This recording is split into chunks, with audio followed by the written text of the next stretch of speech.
What's up, gang? I want to tell you about why you may not be losing the weight that you want to lose, or why you may not be seeing the body fat uh, losses that you want to be seeing. Not necessarily weight. We don't want to talk about weight. Maybe we want to talk about excess body fat or something like that. Reducing body fat.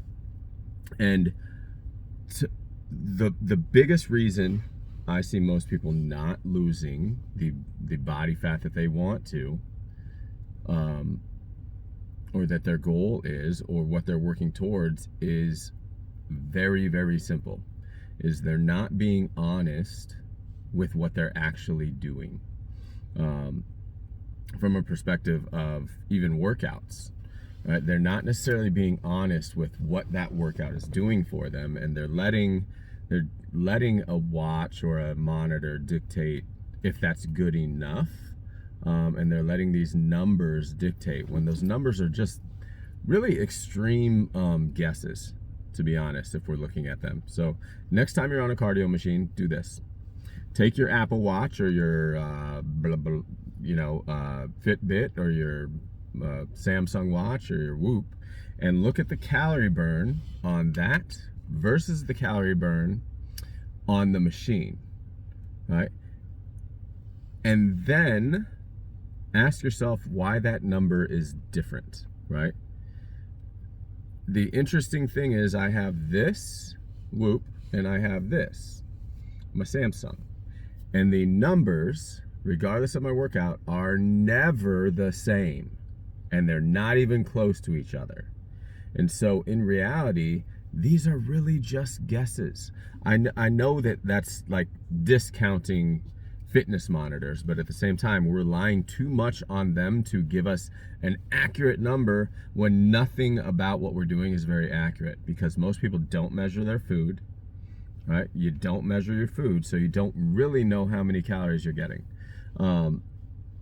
And these numbers that you have on here are just guesses.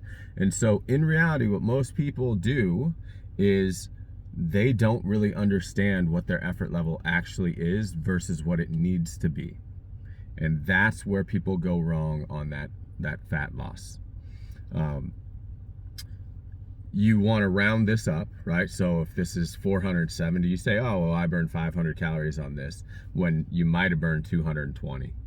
I mean, you could have also burned 700. I don't know, but that's what I'm saying, is these are pretty inaccurate.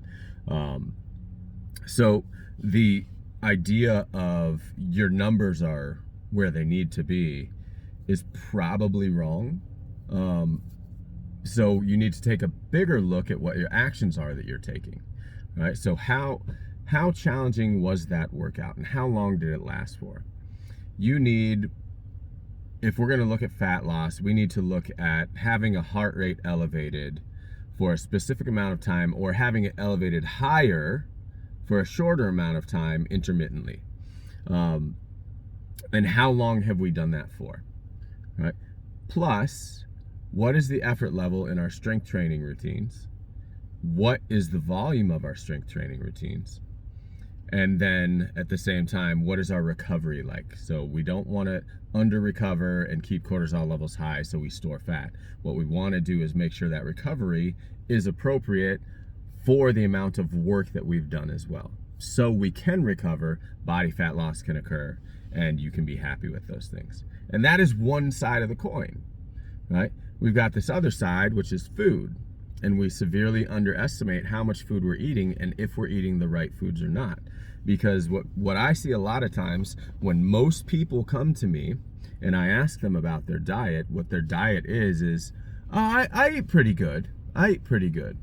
And I already know that they don't really have an idea of what they eat on a day-to-day basis. When they say, I eat pretty good, and then we dissect that pretty good turns into, I eat very average, which turns into, well, I'm not eating in a way that's going to support my goals.